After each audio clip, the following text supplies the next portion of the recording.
ازيكم عاملين ايه؟ يا رب تكونوا بخير. يوم جديد ويوم سعيد علينا وعليكم يا رب. كل سنة وانتم طيبين بمناسبة عيد الفطر. طبعا معايدة متأخرة، ولكن بصراحة يعني انا طول العيد والواحد كان عنده كمية كسل فظيعة.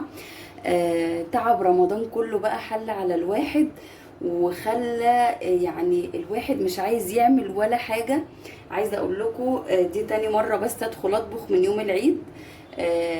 اول يوم قضينا كده دليفري ورنجة طبعا.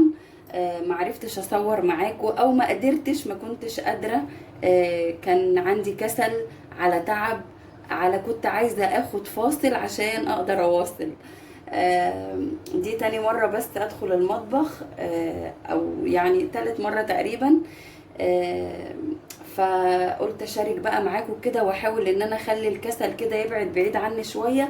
اي نعم، هي الوصفة بسيطة جدا، ويعني ما فيهاش يعني افتكاسات كتير او اي حاجة، ولكن حبيت بقى ان انا ارجع للقناة شيئا فشيئا، وكفاية كسل كده. فقلت ارجع معاكم النهارده، نحاول كده ننفض الكسل. واللي زي يكتب لي في الكومنتات اللي هو من اول يوم العيد وهو مأنتخ كده ومش عايز يعمل ولا حاجة. فان شاء الله بقى هنبدأ مع بعض النهارده.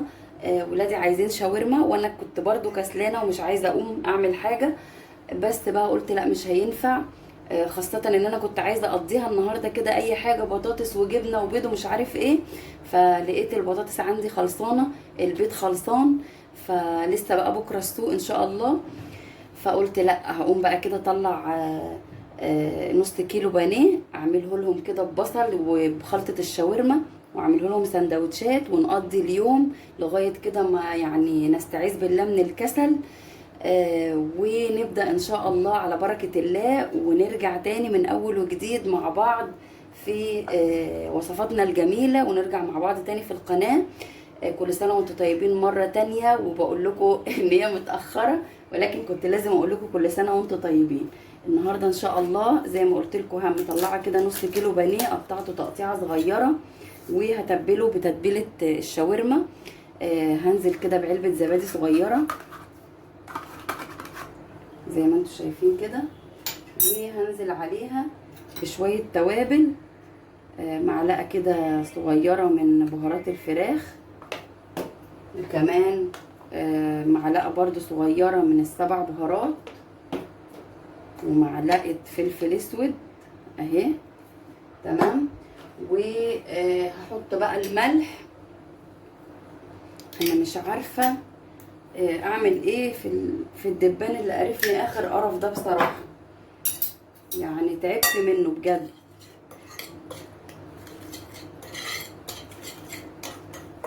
هقلب بقى كده كل الكلام ده مع بعضه، وهجيب كمان معلقة صغيرة خل،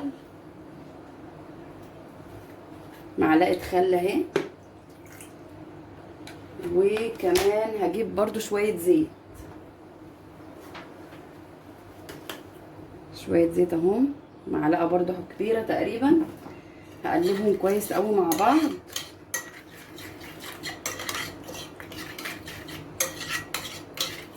وهي دي هتبقى تتبيلة الفراخ بتاعتنا النهاردة. هعملها كده ان شاء الله، يعني اكلة سريعة. مش عايزة ان انا بصراحة زي ما قلت لكم اقف في المطبخ كتير. فان شاء الله كده نعوذ بالله من الكسل، ربنا كده يرجع لنا نشاطنا تاني ان شاء الله، ونعمل حاجات جميلة مع بعض. هجيب بقى كده الفراخ وهضيفها دلوقتي. هحط كمان عصرة نص ليمونة كده، لان هي وقعت كلها الحقيقة، بس هعصرها برضو مفيش مشكلة. تمام. وهنزل بقى بالفراخ بتاعتي اهو.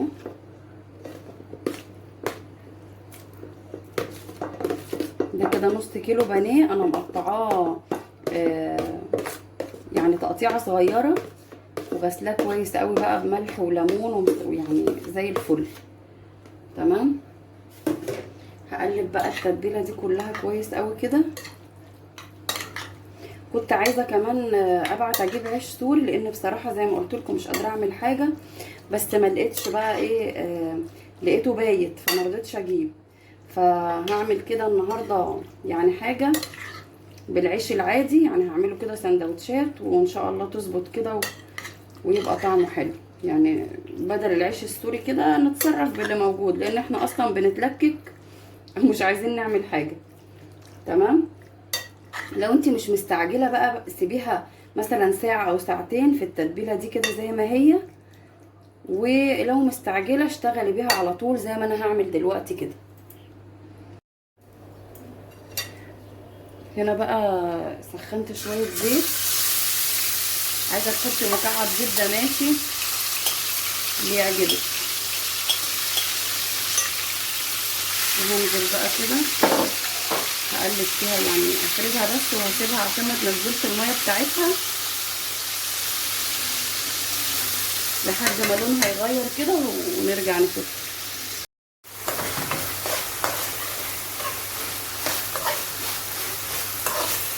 شايفين كده بقى ايه؟ خلاص نشفت من الميه بتاعتها.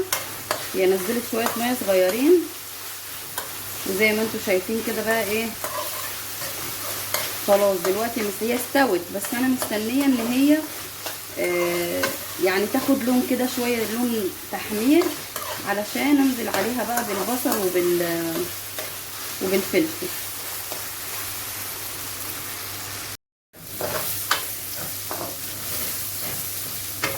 خلاص بقى دلوقتي كده ايه، هضيف البصل والفلفل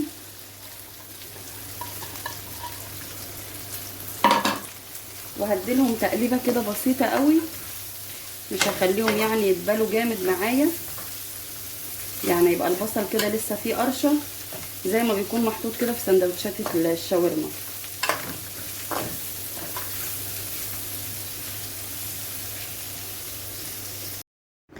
هنا بقى زي ما انتم شايفين انا قلت لكم ما لقيتش عيش سوري، فجبت عيش بلدي اللي هو برده العادي. فتحته زي ما انتم شايفين كده، وهبتدي احشيه والف رول علشان ابصمه كده على الطاسه، او لو عندك توستر بقى حطيه فيه براحتك. فطبعا اول مره ان انا اعمل مثلا الشاورما واحطها في العيش البلدي العادي ده والفه كده وابصمه، فقلت طبعا ايه عايزه اجرب، يعني اجرب الموضوع ده هيبقى عامل ازاي، فاول مره اجربه بصراحه. دلوقتي رحت حاطه من الشاورما، ما عنديش برضو مايونيز، حاسه ان انا طالعه من العيد مشطبه كل حاجه، فقلت بقى هحط كاتشب، وحطيت الشاورما زي ما انتم شايفين، وهبتدي بقى الفه، وحاطه الطاسه على النار، حطيت فيها شويه زيت بسيطه كده علشان ابصم فيها الرولات اللي انا هعملها دي. فجت بنتي بقى وانا بعمل قالت لي لا كده انا حاساه هيبقى تخين قوي، فاعملي لي الرغيف يعني على 2، يعني يبقى الرول في نص الرغيف بس، بحيث ان هو يبقى رقيق كده زي العيش السوري. فعملت بصراحة شوية كده الرغيف على بعضه، وفعلا كان هو يعني كان مدي سمك كده، كان حلو، يعني كان مدي من بره التحميرة بتاعته عاملة زي طعم الحواوشي، لكن لما قسمته كده زي ما انتم شايفين وكانت طبقة العيش رقيقة زي العيش السوري كده، كان طعمه احلى بصراحة. فيعني انا جربت ده وجربت ده، الاحسن انه طبقة العيش تبقى رقيقة، بتبقى طعمها احلى. فاللي حابب بقى يجرب الموضوع ده، اكيد في ناس ممكن كتير يعني عملت سندوتشات كده زي ما انتم شايفينها في العيش البلدي، بس انا متعوده لما بعمل شاورما دايما بعمل عيش سوري في البيت، او لو مش قادره اعمل ببعت اشتريه من بره. بس زي ما قلت لكم في اول الفيديو كان العيش بايت، وطبعا العيش السوري لو بايت ومش متخزن صح في فريزر او حاجه بيبتدي يكسر معاكي كده وما بيبقاش حلو. وكان الرغيف ب3 جنيه، فقلت هجيبه ب3 جنيه ويطلع مكسر وارميه، لا طبعا خلينا في حاجه مضمونه، واعمل اللي انا بقول لكم عليه ده. فطبعا زي ما انتم شايفين كده الرغيف لما اتقسم على 2 كان طعمه احلى بكتير. بصمته كده على الطاسه، او لو عندك جريلا او لو توستر هيبقى طعمه جميل طبعا. فكان زي ما قلت لكم الاحسن والطعم الاحلى كان للرغيف اللي هو سمكه رفيع او سمكه قليل بس. ودي كانت الاكله بتاعتنا النهارده، كانت بسيطه، حطينا جنب منها شويه مخلل، ولحد كده ما نخرج من موجة الكسل اللي احنا قاعدين فيها.